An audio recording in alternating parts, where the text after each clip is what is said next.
Hello and welcome to Editing with My Wife, now with more Pokemon. My name's the Hooded Philosopher, and I'm here with Cheesy Loops. Cheesy Loops, what's this episode about? Because it's not Pokemon. Today's episode is the boy gaining more education. All right. Yeah, in the chapter Togetherness that I'm already on because I've been forgetting to go back to recap. So what happened in the last episode? In the last episode, Draylin got to do what comes natural to him and shift his shape into that of a bird. And as he does that, he's exploring around, looking at all the sights and realizing how small... Yeah, it really is a small world. How small this world is. I mean, it's big. It's big, but it's also small. It's like the size of Europe. It's not huge. Right. It's not like our world. It's only a sliver of it. Yes. And then he sees the school, but doesn't really find anything there but gibbering children. Mm-hmm. That's my comment on Harry Potter, I think. Oh. I love the book, don't get me wrong, but as an adult, I can't look back on it with fondness anymore. This is school, guys. This isn't that interesting. Lord of the Rings isn't. Lord of the Rings will always be awesome. But enough school. I'm out of it. I'm 35 years old. I don't want to be in school. He's trying to find more magic and inadvertently stops people from attacking the boy. Well, he did do it on purpose. Well, he smushed them all up good. But he didn't know that they were going towards the boy, right? Warren told him. Oh, Warren told him. Yeah, remember he was the bird on the... Yes, I thought it was an afterthought. Speaking of the bird in the caravan, that's not the right word. Carriage. Move on to this next chapter. Yee. Togetherness.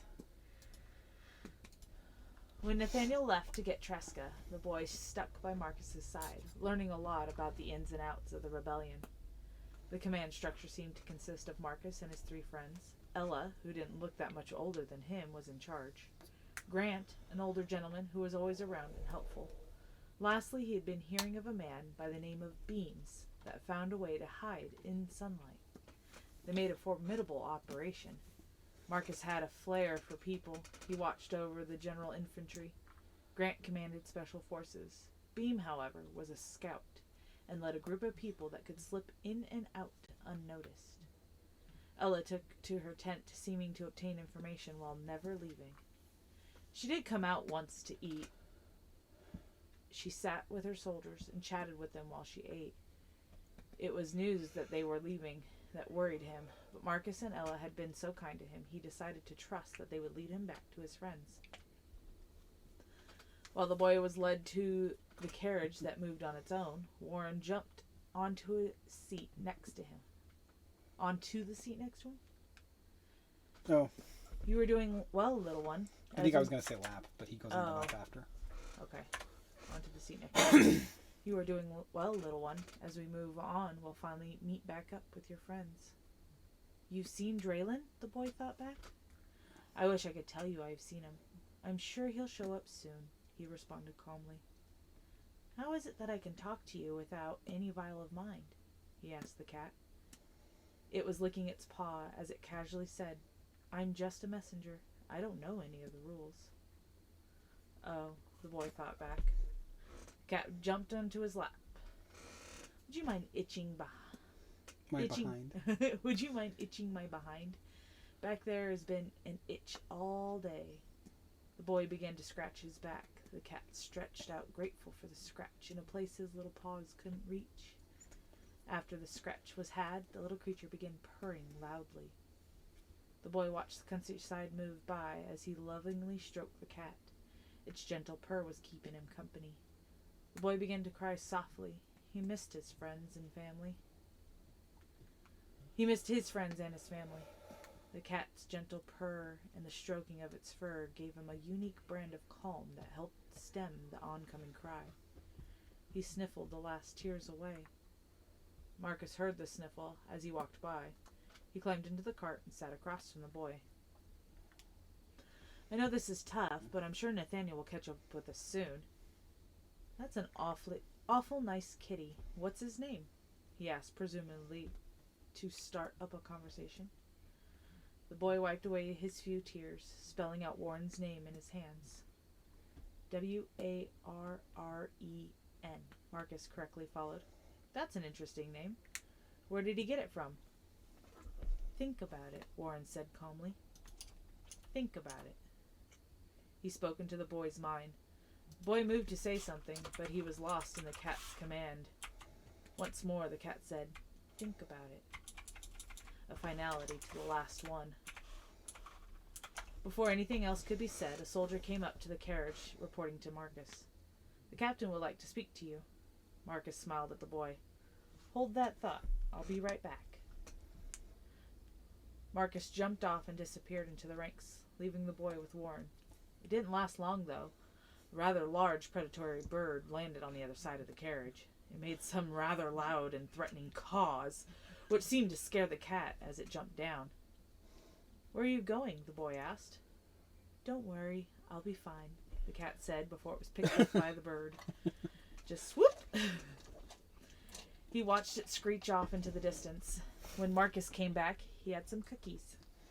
Our captain likes to create sweet things while we plan. It keeps the troops happy. He offered the boy some cookies in a box. He grabbed a cookie. It was quite large and full of different sweet bits in the soft dough. He took a bite, and like everything else in this world, it exploded with flavor. It was sweet and warm, reminding him of Tresca and Nathaniel. The many small bits had varying textures and exotic flavors, like Draylen. It made the warm and sweet break apart and change as he chewed. Marcus was laughing when the boy returned to his senses. Are they that good? He said, patting his shoulder. The boy nodded, his head excitedly, and grabbed another. Where did Warren go? He took a bite of a cookie. The boy shrugged. He didn't really know what to say, at least with any clarity. The boy had made an error. The crumbs he inhaled bringing about a coughing fit. Marcus handed him a small bottle of liquid. The boy took a drink. It slipped down his throat, burning the edges of his esophagus. Oops, that was my fire liquor. Here, take this. It's water. When he reached to grab for it, a bird came out with a little ball of fire. It startled him, but there didn't seem to be any lasting effects. You're a fireblood, like me. Good. Let me help you understand your gift. The boy drank the water. It settled his stomach, but he could still feel the fire in his belly. A new fire burned inside him. He tapped into it. Small fire burned in his hand. The new fire deep inside of him began to dwindle. A loud crash in the distance was heard over the horizon. Marcus motioned for some guards. Go inform Ella that Draylen is on the move. The boy saw a massive stone fly off into the distance. Signs of his friends lifted his spirit. Marcus taught the boy all about the magics he knew until they were attacked. It's hard not to laugh during that part where it informed Ella that Draylen is on the move. There's no question about what's happening here. Giant rocks flying off in the distance. Oh, I really like this chapter. I know I say that every time we read it, but like, this one is so great. And then the way you describe some of this stuff, it's not overbearing. It's just the right amount. Yeah, books can be too wordy. Why is there a word count? Why do people care how many words are in a book? Shouldn't the story have exactly the number of words the story should have? Well, one of my favorite things to say is Paradise Lost was overly descriptive. Yeah. And it got so annoying. I would rather leave that to the reader, too. Like, when you picture things, I want it to be different for everyone. I don't want you to see what's in my head. I want you to see the story. Mm-hmm. And it's not real, so it can be different for anyone who's reading it. But, I don't know. I was reading it and I got sucked in a little bit in this chapter. Yeah. It was very, very well done. Beam seemed to be an interesting character, and I hope we get to see him soon. Or not see him.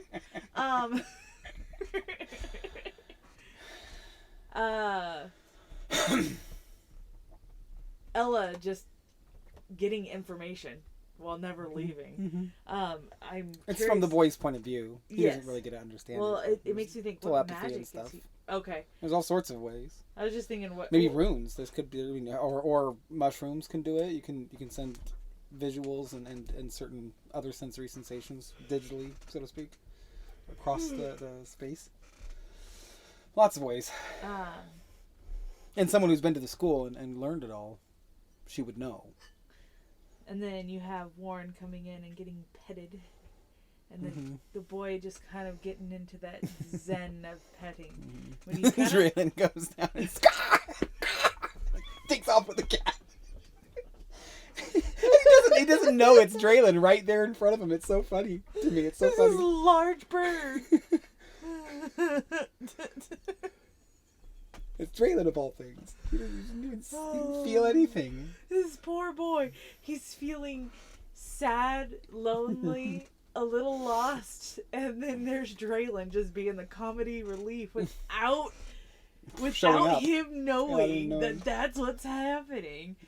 The cat constantly saying, "Think about it, think about it." Yeah. Like, about. How do you explain the answer to the question he's thinking about?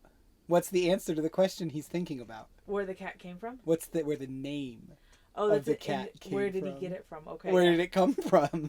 Yeah. He knows. The boy knows. Yeah. He heard the story. Is he going to repeat it? So the cat's like, hold on. Don't tell these people the truth. Just wait. Eventually someone will come get his attention. There was this, like... It's very clever of the cat. Bounce of, like, does he want to say it? Does he want him to keep it secret? I love it. It's very... Just wait. Just it's very cat-like. Yeah. Like, do you want to? You don't want to. Be enticed by my fur. And I broke that up so that the think about it came in 3 different sentences. Yeah. So the mind breaks it up a little better, even though it's the cat repeatedly saying it. Yes. I figured that wouldn't be a big deal. I like it, because it does break it up a bit. And it's not one thought. There is a huge gap between each think about it. He's trying to stall. Yes. Think about it. Think about it. But yeah, I wasn't too upset with the way this one went either. This one's very nice. There's not much I would fix. Here's and there's. Lots of commas. Why do we need the comma? Can't we just get rid of that? Find some other way? It's just about pausing, about where you want the reader to pause in a thought. Yeah. That's all. And not like, you don't want to write 4 sentences to make the pause happen. Yeah.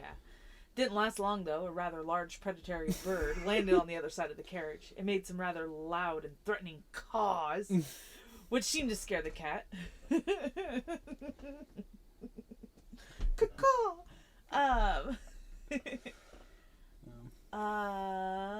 Keep going down. What else do we have? About the cookie and how each bit reminded him of his friends. Have you ever read any other books where this rings true? Where you've read this kind of stuff? What do you mean? I don't know. Is there any other... Does this call a book to mind at all? Another story? Does it make you think of anything else? That's a great question of the episode. Oh, yes. And maybe we should answer those. Because the Belgariad, a boy in a caravan with an army, it kind of fits that area, if you haven't read that book series. Doesn't truly understand his importance. Yeah, doesn't really know, nor the power that's around him. Yeah. And he's attached himself to this super powerful figure. And then, no, other than that, and then they're not related, so that doesn't really follow. But there's that. But I haven't read enough books to see this anywhere else. I don't know. I think, just this one paragraph where he's feeling or I guess all I these don't have to be emotions. books. It could be movies or TV or anything like that too. This paragraph where he's feeling all these emotions and taking a bite of this cookie, and then he's feeling in the cookie is his feelings of his friends, kind of. He tastes it, kind of. Yeah. It's in the flavors, all of the memories he had just with these people that were gone now. But they'll come back soon. Well, the worst possible time. Draylen's on the move. Well, Draylen will be back soon first. Yes. But the other two, I don't want to spoil anything. Yes. Fire in his belly. I changed that. I put a fire. He could still feel a fire in his belly.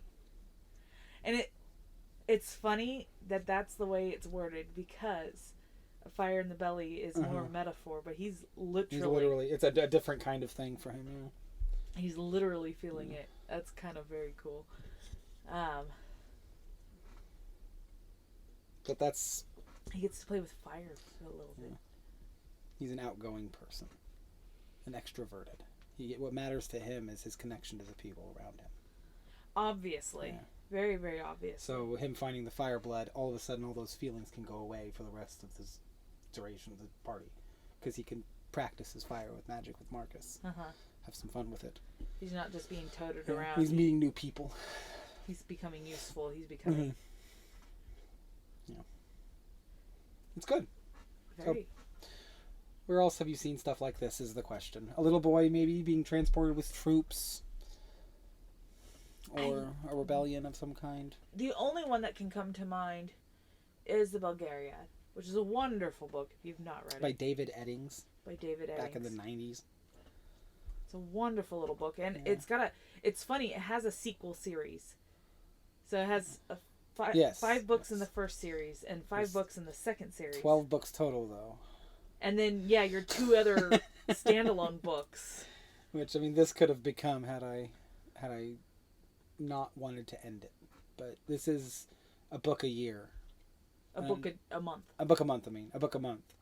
Mm-hmm. So, this has got to end. And it's got to end a little more rapidly than I think I was going to expect it to. Okay. So I've kind of not rushed the ending, but it ends. Just moved on to the next one. We'll move on to the next one, and that one. If we feel like we need to, I haven't ended yet. Feel like we have time because it could be. Well, what it could be is next year, next January.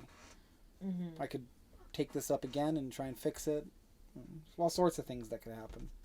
But if we feel like we have time, we can add something to it. Or if another author wants to pick it up and say, I want to deal with this, I'll give him whatever information he wants. Yeah.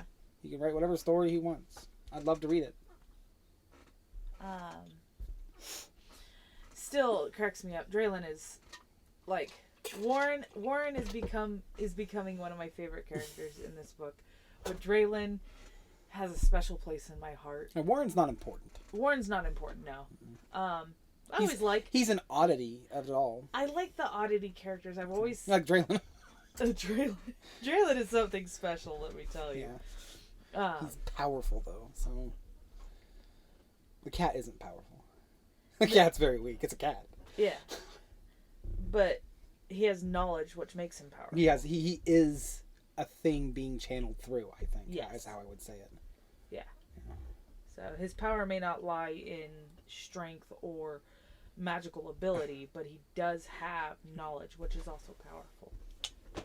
I don't think the cat knows anything, sadly.